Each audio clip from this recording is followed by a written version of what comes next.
Steve Hill, representative for Councilmember Gloria, is not able to be here tonight. He usually, on a monthly basis, has some works for us. He is on vacation with his family. He asked me to read this statement, so just to give a report. So I'm going to do that. And I want to remind you, you're going to be hearing my voice, but these are Steve Hill's words. This is his report. Good evening, Balboa Committee. I hope you are enjoying your summers. I am currently on vacation with my family in Alaska. I wanted to provide you with a brief written report. As you know, on July 19th, the City Council approved the Memorandum of Understanding with the Plaza de Panama. Councilmember Gloria voted to support the item after making some revisions to the MOU document. These revisions included adding additional language to ensure that all viable alternatives are fully considered, further projections for the city, further protections for the city from cost overruns, and assurances that all technical data used to prepare the EIR will be turned over to the city at the end of the process. Councilmember Gloria continues to advocate for a full and complete public review process that takes all viable alternatives into consideration and includes a recommendation from the Balboa Park Committee before he or the City Council settle on the preferred project. This will be accomplished through the environmental impact report and site development permit process. Approval of the MOU was the way to keep this process moving forward. In his comments at Council, Councilmember Gloria made it clear that his support for the MOU does not commit him to supporting the project at the conclusion of the process, and that he is reserving that judgment until he has all of the information and benefit of the complete public process. On another topic, Councilmember Gloria has been pleased to be a strong advocate for the approval of the contract with the civic organist. Since I'm writing this update before the actual hearing, which is expected to be August 2nd, I can only hope at this point that the vote turned out successfully with approval of that contract. You will know the result before I do. I will be returning on Monday, August 8th. In the meantime, if you have questions, comments, or concerns for Councilmember Gloria, please call my office at 619-236-6137, and one of my colleagues can assist you. See you next month, Steve Hill. Okay, now it's time for a workshop item. We actually have two workshop items. We'll start with 401, Balboa Plaza de Panama Circulation of Monthly Construction Project. With us tonight as presenters, we have Roland Jacobs, the chair, and Gordon Compton. And welcome to both of you. Thank you. Pleasure to be here with you today, particularly since I just came back from a meeting on the East Coast, so always good to get back to San Diego. We've been working on the what we call the Plaza de Panama project for about 16 months now, looking at the possibilities for accomplishing a series of goals with the project. The key goal is to eliminate the cars and traffic and parking from Plaza de Panama, Plaza de California, the West El Prado, and the Esplanade, and do so respecting the historic design of each of those. And it's interesting, I was reading a little of Goodhue's description of the park, and one of the areas he focused on right up front was the Plaza de California. He calls it the California Quadrangle, but that was to be a key area as you come in and get a feeling for the park. And of course, under the current situation, it's full of cars and barriers, and as we'll shortly see, it's kind of a dangerous place to be. With respect to danger, second goal is to limit the pedestrian and vehicle conflicts in the park. That's, I think, relatively clear. We wish to add a number of acres, and in fact, the existing plan is 6.3 acres, but a substantial number of acres of parkland, gardens, and pedestrian-oriented plazas to existing park space. We want to improve the elderly and handicapped access to the park, and while eliminating parking from a number of the locations, Is this coming through?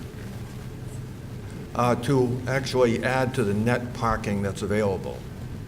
And finally, very key, because of the centennial coming up, to complete the project by December of 2014.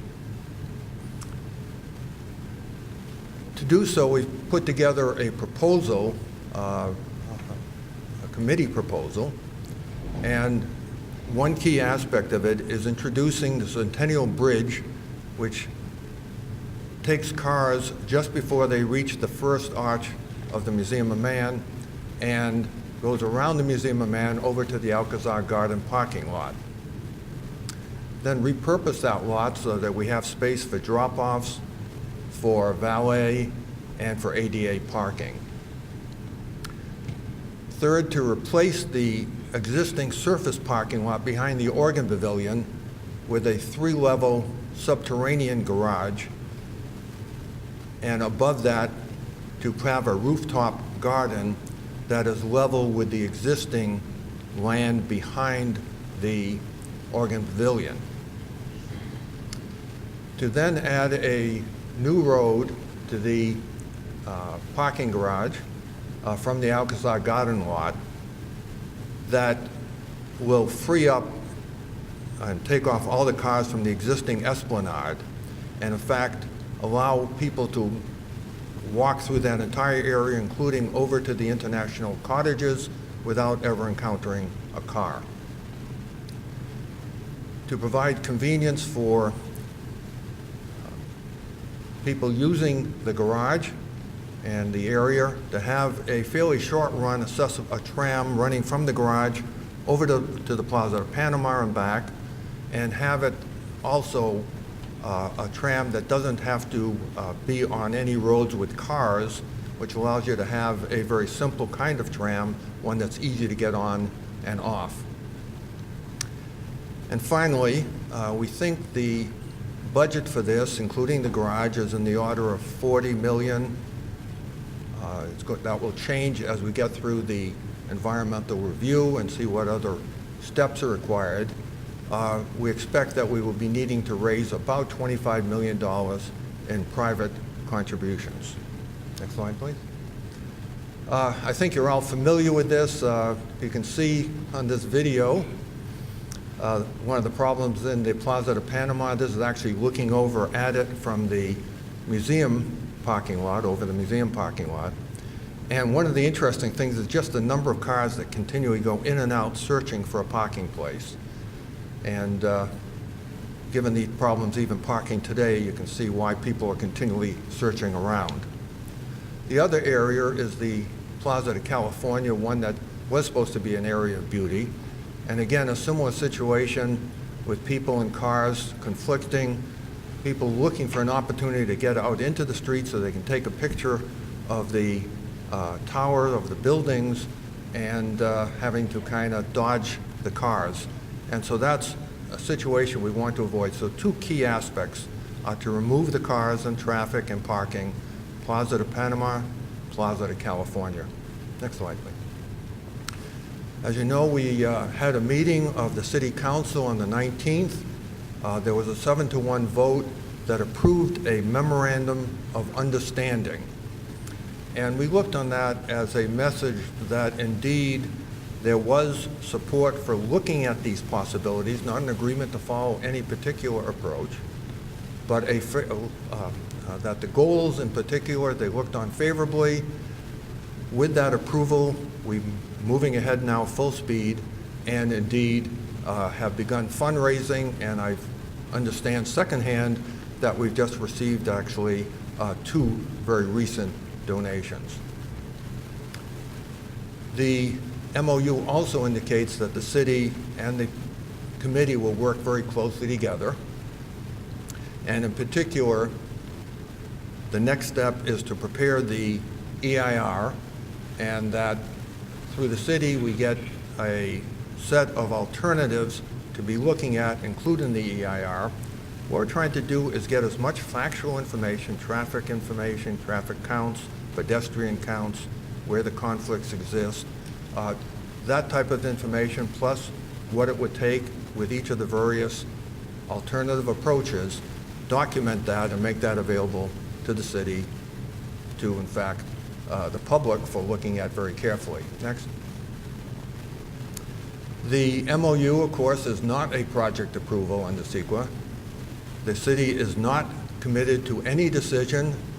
They reserved rights to determine or require mitigation as part of any project, to choose an alternative project, and one of those alternatives, of course, is to not make any changes, just pursue no project. Next.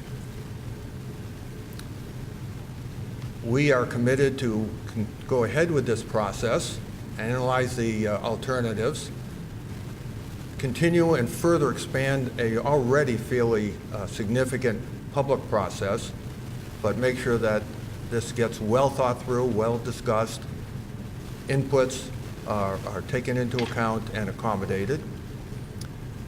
The city or we can terminate at any time for any reason, so the city in particular is not required to continue. It is our intent to continue. Next. The city's contributions limited as far as dollars are concerned. That's always, given these problems these days, a critical concern. And so there will be paid parking. I think in order to put any garage anywhere in the area, one is going to have to pay for it through paid parking. The assumption now is that it's roughly $5 a day for parking, but that will get determined. That money would be used to retire the debt, to handle maintenance of the property, and to support the tram service. There will be some city staff resources that are usually used to accommodate large projects, and there are some fees and inspection that can't be covered by the bond proceeds and that will be paid for by the committee. Thus, there are a number of safeguards that are built into this MOU. The examination of how much money can be raised under the bond. There have been questions, for example, given that most of the parking in the park, or much of it, is free, how much use would there be of the garage? There are parking experts looking at that. I think, again, given the heavy use of the park, that indeed it will have significant use. My own belief, by the way, is that there probably will then be desire for another underground parking structure, but we'll see how that all goes. Debt management is looking at the bond, making sure that in fact one can raise that and then be able to pay for that, and that the parking revenues will be adequate to handle the items, the maintenance, the tram, and the reduction of debt. We are currently preparing the EIR.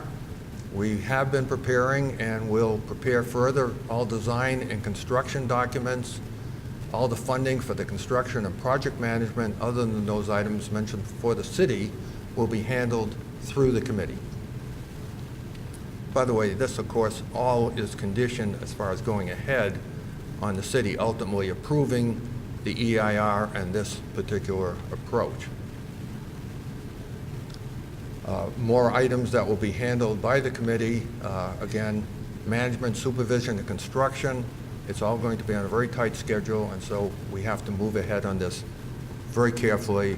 The project has been laid out rather carefully.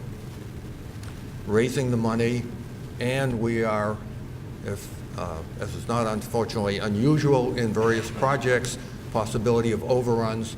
Those overruns will have to come from the committee. Just again reviewing why the MOU, we've spent to the date of the city council meeting about $2 million. We've now gone over that. We just needed, again, assurance that policymakers would support the vision and goals, even though they have not decided on a specific project, or again, whether there will even be a project. What will the city get even if they don't go ahead with the project or this particular project? They'll get, in fact, an analysis of a variety of approaches for helping solve this car and parking problem in the park. There will be a complete environmental impact report that contains technical analysis. The technical analysis will be turned over to the city no matter what they do. And finally, of course, We're trying to remain on that timetable for the celebration, so this we look on as, again, if it's approved, a very positive way to start the centennial celebration. As some of the alternatives that's been suggested, one of the things that one has to do for a number of these alternatives is to, for example, look at the existing parking, looking at the various intersections around the park, at the amount of traffic coming in and out at various times, and the number of pedestrians. Some of that's spelled out on the slide. Go ahead. What happens next? Let me turn this over. Jack. Oh, you're right here. Jackie. Excuse me. Thanks, Irwin. I'm Bobby Hurdes with Recon Environmental, and we are the consultant selected to assist with the preparation of the EIR. So today I'd like to talk a little bit in very general terms about the purpose of the CEQA review, California Environmental Quality Act review, that's required by state law, and then talks a little bit more specifically about the alternatives analysis and what goes into that and where we're at today. So as you probably know, the purpose of the EIR is to study the environmental impacts of a particular project, to identify mitigation for those impacts, and then to analyze project alternatives.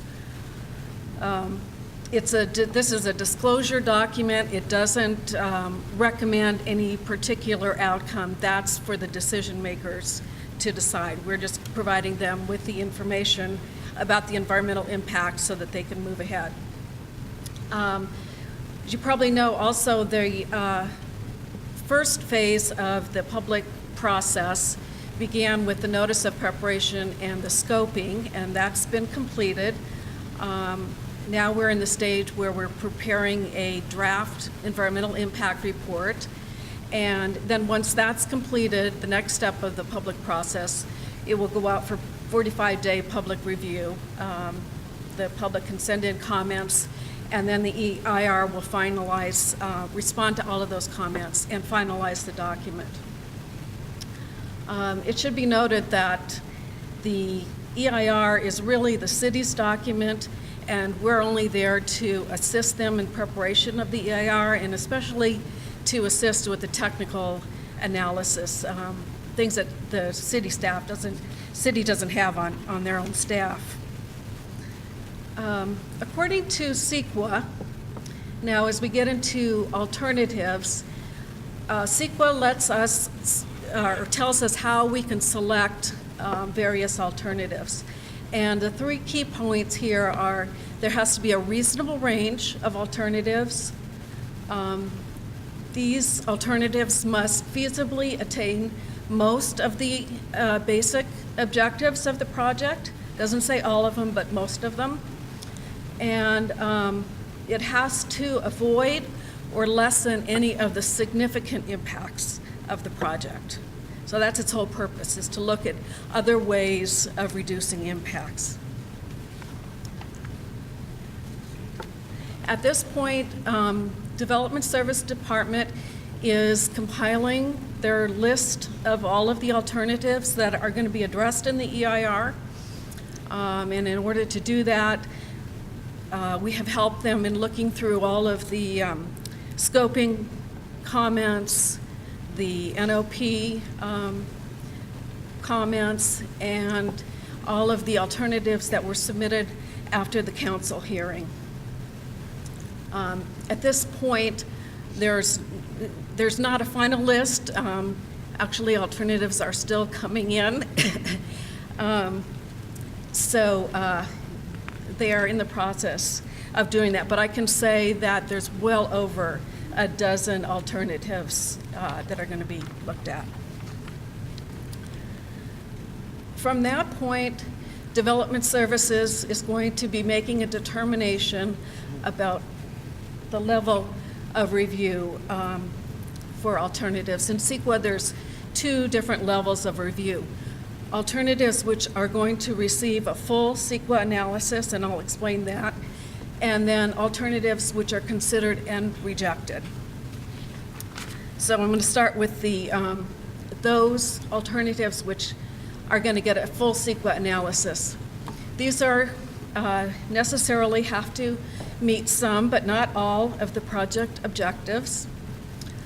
In the analysis, we're going to identify why each alternative was selected, include a concept graphic of what this alternative is going to look like, analyze in detail each of the issue areas or the topics that are included in the EIR to address the project itself, and then compare those impacts of the alternatives to the project. So this is the list of all of the issue areas that are going to go into the EIR, and each alternative that gets a full CEQA analysis is going to be addressed under these issues. So the next category of alternatives are those which are considered and rejected. And there's two main reasons why you would reject an alternative. One is because it's not a feasible alternative. It's something that can't be done based on either economics, for planning reasons, topographic reasons, those sorts of things, or it really doesn't eliminate any of the impacts of the project. So projects that fall into this category are not those, they're not put into this category because they don't meet some of the objectives. So there's going to be a smaller category that's going to be considered and rejected. For these, the EIR is going to identify the reason for rejection, and then, well, it'll explain the alternative and then the reason why it's rejected. So from that point, I'd like to turn it over to Gordon. Thank you, Bobby, and thank you, committee, for having us here today again. My name is Gordon Cofton. I'm the program manager with Plaza de Panama. Now that the process is moving forward again, we're in the midst of completing the technical studies related to the EIR, as you've heard today. We're also moving forward with the design review process for the Plaza de Panama project, and we'll be making our next submittal in about mid to late August. As you recall, back in June, we met with you and conducted a workshop focused on getting inputs towards the plazas. And when I say the plazas, I mean the Plaza de Panama, the West El Prado, and the California Plaza, as well as the rooftop garden over the parking structure.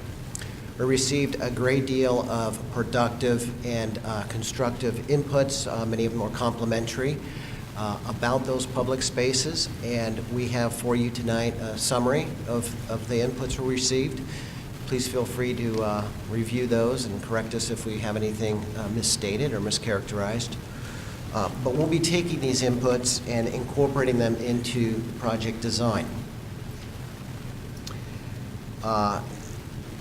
You'll be receiving a copy of our next submittal set shortly after DSD receives them, and then we'll be coming back to you in September to conduct more workshops and presentations to you.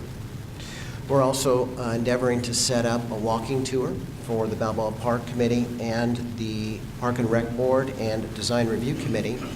We found these walking tours are extremely effective at outlining and explaining with accuracy what the project is all about and how it fits into the existing landscape of Balboa Park. We're currently working with the city attorney to make sure we're in compliance with all the noticing requirements, and we'll be working with the chairman as well as staff, Parks and Rec staff, to coordinate that meeting. Based on our updated schedule, we anticipate releasing the draft EIR late this fall. So with that update, this concludes our presentation for tonight, and we're open for questions. We also have some public slips, but I'm going to start with the committee. Are there any comments, questions for our presenters? Jason? And again, the sound of the air conditioning, get close to the mic and speak up. We appreciate it. Thank you. I don't know if this is too premature to ask, but I've got sort of a two-part question about the potential paid parking. My first question would be, are there any solid numbers out there as far as users of the park, whether they're city, county residents versus out-of-towners, tourists? Do you have any idea what that percentage split is? I don't know precisely what the percentage split is, but there is a wealth of information from previous parking studies, the Talman report, the Jones & Jones report, and our parking revenue study has looked at that, and it'll be included in the EIR. Okay, then that was the second part of my question. Have you looked at a mechanism with a pass or some sort of discount for city or county residences? Is that something that's been discussed? We hope to finish the project in December of 2014 and then turn it over to the city. So a lot of these policies are going to be set by the city. I'm sure that they will, in looking now in more detail at how much might be raised, what a price should be charged, et cetera, they'll be looking at some alternatives. However, it would not surprise me if, for example, some of the institutions in the park decided to provide some discount on their tickets if one had paid for parking. I'm sure there will be a number of such things that just come out of clever marketing. Great, thank you very much. Thank you, Jason. Other comments? Mike Zoom. Bobby, you mentioned that there was, under the secret process, there's no recommendations or suggestions as to what actually is the best alternative. And I understand that part, but generally there is an environmentally preferred alternative identified that has a decent number of impacts associated. Of all of the alternatives. So you analyze your project and then the whole host of alternatives and determine which of those has the least amount of environmental impacts. And we identify that. And second question, I have to ask this question since you know my background, but on your list of technical review items for potential impacts, I didn't see aesthetic and visual quality on that list. Well, it's definitely on the list. I don't know if it was on. It's definitely will be addressed. You want to go backwards a second on the slide? In the alternatives discussion, though, on the bond revenue projections, I know in order to close bonds like this, you have to really prove the revenue stream. And so when you get through this process on the feasibility of the bond revenues, it seems that you're working with a very high-cost garage because of being subterranean and a park on top. And then also the nature of the competitive free parking that's around it is going to be an issue as well. So I would like to hope to think that the alternatives are still going to consider an alternative that might take into account what that feasibility study is going to say is going to be necessary, such as controlling some of the other spaces around it in terms of not having it free. I know that may not be the goal of the project, but one of the things you don't want to do is spend a lot of public money on revenue, a bond, and then have no one park in it. And as long as there's a lot of free parking adjacent to it, that's going to be an issue. And I've advocated for quite some time that the Palisades should really be pulled into this. Your one video that shows the Plaza de Panama and everyone going around in a circle, I'm just afraid that's what's going to happen with Palisades parking, because people will pass the main parking structure and then circulate constantly around the Palisades to get the free parking. So my request is still that at least in order for a feasible bond revenue, and we haven't seen the results of your feasibility study, but my guess is that the high cost of the parking structure should be, there needs to be another parking structure in there that's a lot less expensive, that doesn't have a park on top, maybe down in the canyon, so you can see what maybe that could work out the feasibility, and then also controlling some of the adjacent parking, because that's going to be necessary in order to, no parking structure is paid for themselves, they're always subsidized by somebody. And so the concern is that if you also have a lot of free parking adjacent to it, it's going to be difficult to meet those revenue projections. Yeah, I will point out that the cost of the garage is not going to be fully paid for by the bond revenue. So indeed, it's going to be Parking a garage, that also serves as the foundation for the numbers of people park. A lot of the concern is, will the bypass and the parking structure actually encourage more people to come across the rail bridge than currently exists? But anyway, regardless, whatever your projections are of who's going to park in there from a revenue standpoint, hopefully those will correlate well with the traffic impact analysis, that you're distributing all those strips somewhere. So I think a lot of this, though, we're going to have to look and see your assumptions on how this could impact. Right, as part of the EIR, as part of our studies up to this point, we've been making lots of traffic measurements. We've also looked at how that has varied over the years. We're trying to project again into the future, because there's no sense solving today's problem and have it immediately break down. So we're looking at that very carefully. As you can see from the videos, there is a lot of traffic simply generated by people circling looking for parking. So we can get a major improvement by just eliminating that possibility. The other is, if there are some people that are thinking about coming to the park but say, I'm not coming, I'm not going to drive over there today, it's just too hard. If in fact this allows them to come, that may be a positive, not a negative. So Yeah, positive for revenue projection, but negative potential for traffic impacts across the real bridge. So I'm just saying that you need to correlate. yes. If I could, David, if I could just make one clarification. For the purposes of the parking structure cost, it does not include the park on top. That is being paid for by the Plaza de Panama Committee. I'd also like to add, Mike, that one of the alternatives that has been raised is no paid parking. And so I fully expect that'll be one that'll be addressed. The Plaza de Panama Committee distributed a document called Correcting Misinformation, which I find very useful. Is this available on the website or to the public anymore? Yes, I think there are some on the back table, but all of the information is on the website as well. And in fact, both positive and negative information, people that have other feelings about how this should proceed, those letters, et cetera, are also being put on the website.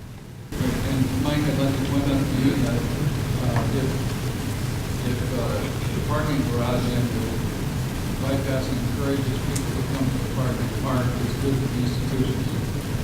And I don't have to tell you that. I think there's a big public misunderstanding about how the institutions are funded. And they're very reliant upon donations and admissions. Many of those facilities were built by the organizations themselves and donated to the city and maintained by the organization. So comments about let the institutions pay for it and so on, I think, are misguided. And anything we can do to improve the business climate for the cultural institutions, I think, would be most welcome by the business. Quickly add to that, though, my statement was not in support of bringing more people to park, because I've always advocated for higher levels of use in the park. And the more that come, the better, in my opinion. It's just which way are they coming and what are impacts associated with those routes. Rob, you have comments? Yes. My question actually is for Bob. I wanted to clarify that on the EIR, development services will make the call whether each alternative gets a full CEQA investigation, or will they also determine if something doesn't, the failure to meet or eliminate impact and/or failure to meet basic objectives, does VSD also make that call? Yes, they do. It's their document, and so they make all of the decisions, approve all of the conclusions, everything that comes out of it is on the part of the city. Okay, and their analysis of why they got to that decision is also included? That's right. Oh, thank you.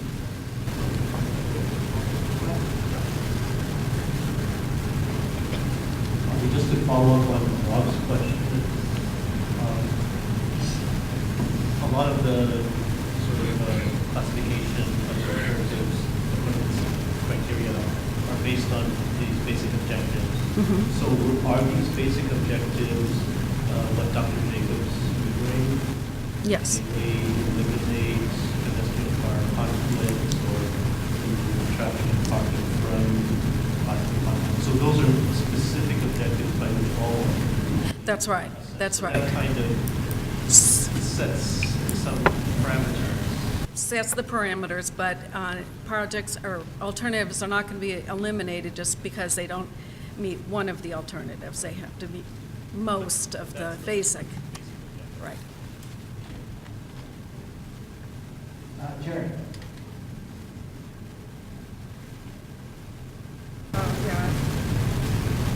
I have a question about the tram service. You talked about it going from the parking garage area to the plaza. What about the handicap users that will be parking in outside? They don't seem to have really good access to tram service in the way I see the design. Well, there's two possibilities there.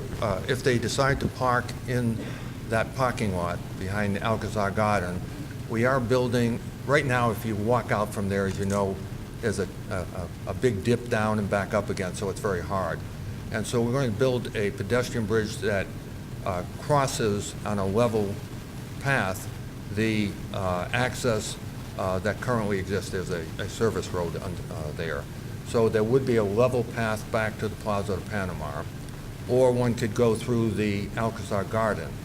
Alternatively, there are going to be handicapped spaces, obviously, in the parking garage itself. One then has an elevator to the surface, and the intent of the tram is to make it very easy to get on and off for handicapped, for any users. And so some may just make that decision that they prefer to take the tram in. Yeah, it just doesn't seem to me the right way for a handicapped person from the outside area to get the tram like right there. That's my concern. And my other concern was if there's some specific traffic evaluation about that outside parking area itself, there's a lot of activity that's going to be going on there between LA and the handicap parking and drop-off and free traffic going from the access to the bridge, and just even loading there. So there's a lot of activity planned in that rather congested area, so I'd like to see that there's, a concerted effort to resolve some of the traffic issues. Because especially at high traffic times, maybe you can have a real traffic jam. There's a lot of effort going in, obviously, to the design, the best use of that, to minimize, again, pedestrians crossing the traffic. The drop-off areas won't require any crossing of traffic.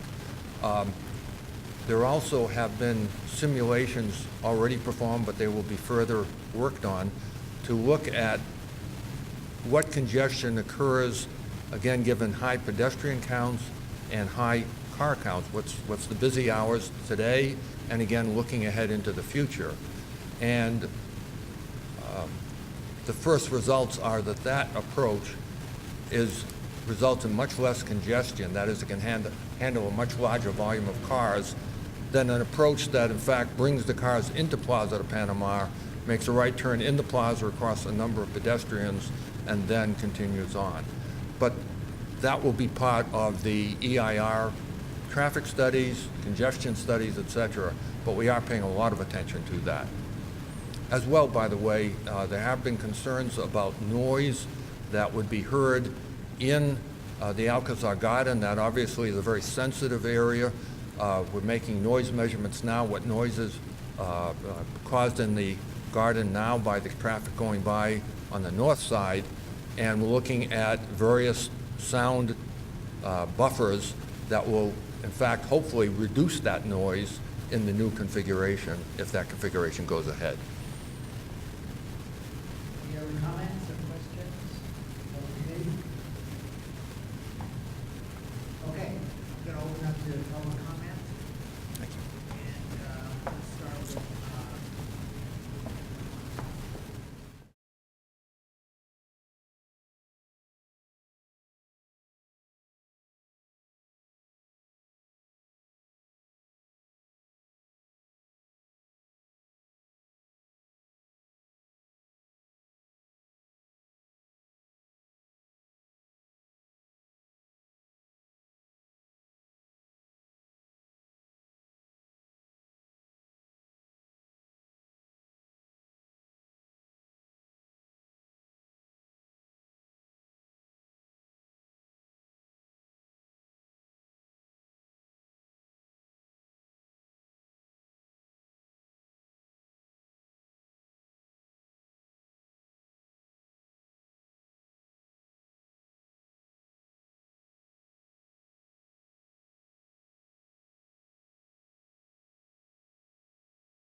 My name is Kevin Swanson. I was actually hoping that the first slide, cover slide for the Plaza de Panama committee could be put up there. Because if you look at the center of that slide, there is a small electriquette two-person vehicle being used during that exposition 100 years ago. I have submitted one of the alternatives. I don't know if it'll make it through.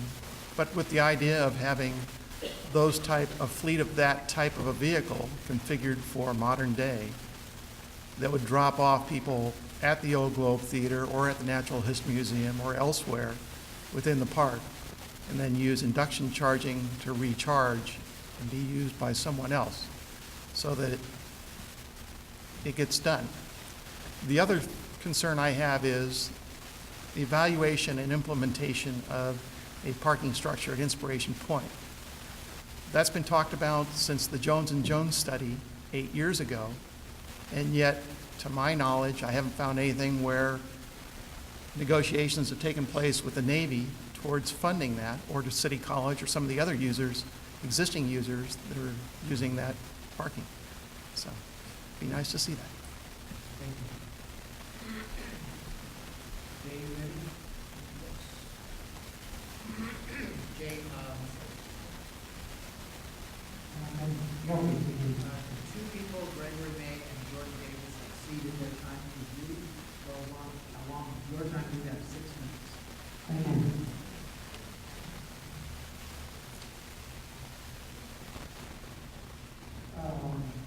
Before I start, I just want to say that my intentions are probably personal, but as good or pure as Dr. Davis' intentions are. Every time I'm Jay Schuman, I'm an architect and so on. Every time we initiate a plan, our plans always overreact to the current conditions. It's our job to look at reality and improve it. Try not to create unintended problems. That's my worry that we might be over-engineering a solution to a problem we don't really have. I understand the concept of a pedestrian over plaza, but some plazas are bigger than they need to be. The Plaza de Panama is 140 yards long. The blue outline is about 55 by 85 yards. But the problem with some of these large piazzas is that they are empty on a daily basis. And this Plaza Mayor in the Arab city of Madrid is touted as one of the great public places, and about several hundred people live right there. And it's 15 feet shorter than the Plaza de Panama. On the other hand, the Senora Plaza is generously comfortable, even with the tall building all around, and it's the same size as the area of our plaza north of the North Fountain. We have the advantage that the buildings around the perimeter of our plaza are not nearly as high, which will give a little more significance to the landscaping and make a very relaxed feel for the piazza north of the North Fountain. Played it real time. This was noon last Sunday. It's hard to see the terror of the pedestrians. In fact, played it real time is pretty relaxed by it as it is. But the cars go to sail way off. I think it would be productive and fruitful to study just the 55 by about 60 by 90 wall area of the North Piazza, relocate that asset around to the side and open the places together, and consider that we would consider that the flow traffic is the solution, not the problem. I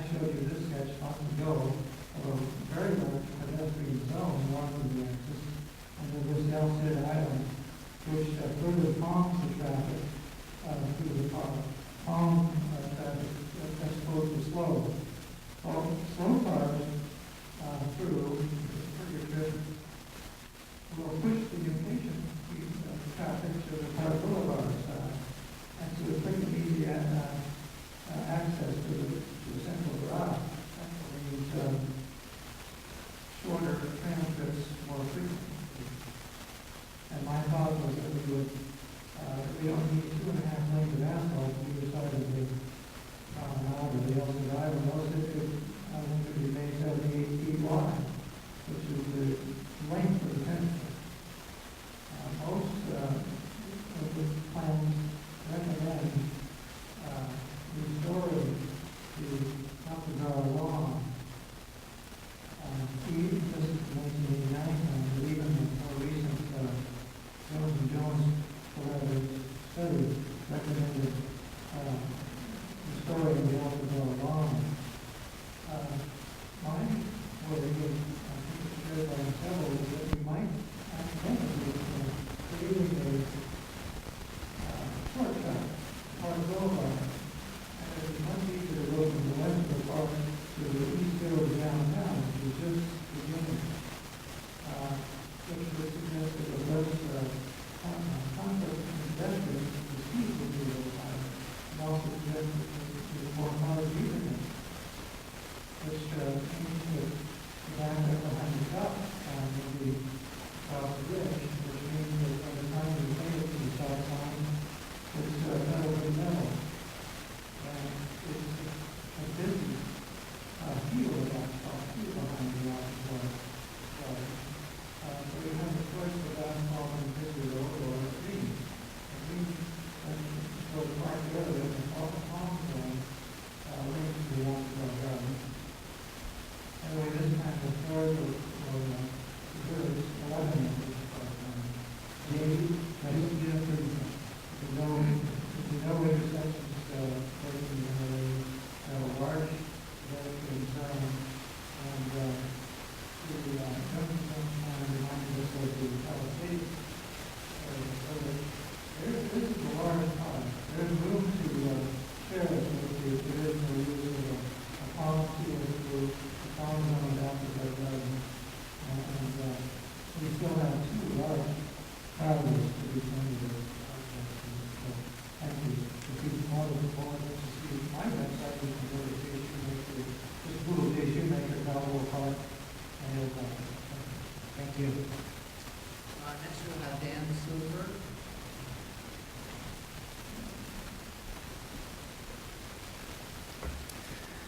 Hi, good evening. Thank you, Jay, for that good presentation.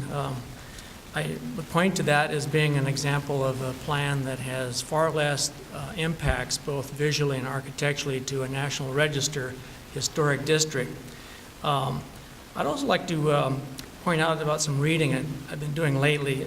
Golden Gate Park and Central Park, 2 other world-class parks in the country, also have the same issues and questions that we have here. What to do with the cars and how to handle it. And in Golden Gate Park, they established 1 day a week where they simply closed the park altogether to automobile traffic. And according to the article, they consider that such a success, they're going to include it on Saturdays as well. It's just Sunday now, but they want to include it on Saturday. In Central Park, which has had planned and managed traffic for quite some time. They have signs posted here and there that say when you can come in and when you can't and so forth. That's proven very successful. And there's a strong movement underway there to simply make it a complete pedestrian area. So our situation, of course, has its unique set of issues, but I don't see that why we should let other great cities take the lead on this. There's progressive ways of handling this, and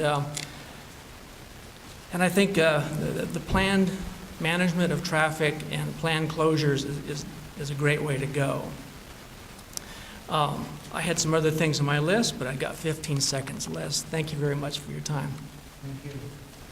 Last we'll have Jarvis Ross, and Johnny has ceded her time to you, so Mr. Ross, you will have 4 minutes.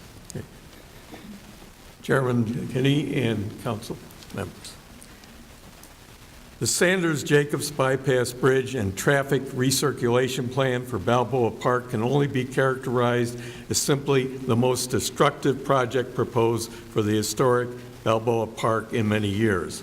Such a project can only be conceived jointly by a mayor who is a pawn to the construction industry and Jacobs, whose company has profited by the use of imported, lower-paid H-1B visa foreign scientists, engineers, and other workers. In like manner, bypass bridge advocates are counting on the mayor's Developer Services Department to manipulate the environmental impact report to be favorable, as they consistently do with otherwise adverse construction projects. There is good reason a bypass bridge off the south side of the Cabrillo Bridge is one of San Diego's most iconic and recognizable structures, has never been moved forward in almost 100 years of incredibly bad ideas for the park. That is because this is the worst possible location to place such a project in the very front entrance to the National Historic Landmark. One need only study the Department of Interior's guidelines for historical designation to understand how Balboa Park and its entryway met those standards and how they are threatened by the ill-conceived Jacobs Bypass Bridge.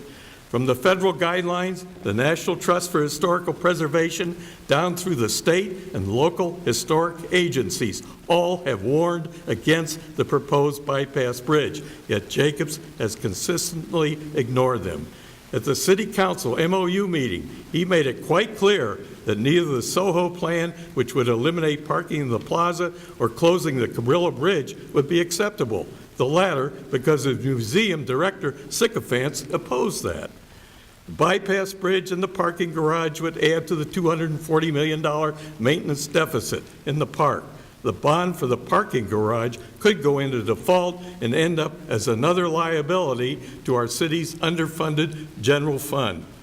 As for restoration, how about doing away with the parking in the parking lot adjacent to the Museum of Natural History and restoring that green space?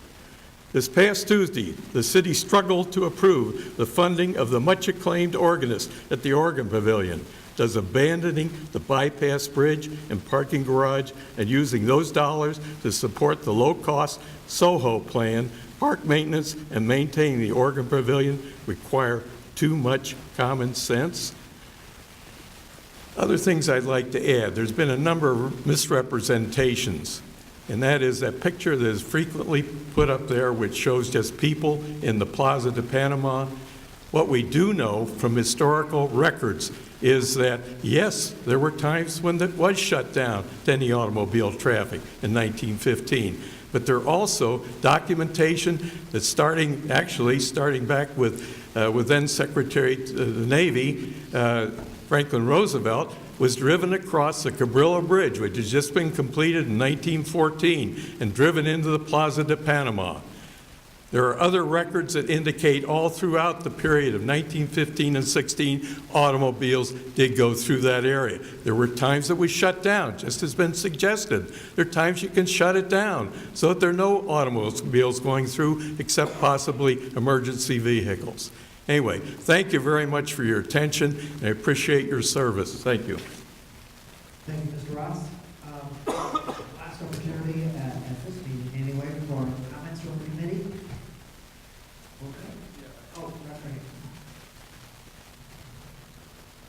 There have been a lot of useful comments pro and con this evening, but I think that personal attacks on individuals, institutions, city government, and the like really undermines the effort that we have going here. And I find it deplorable that individuals use the public comment period to make personal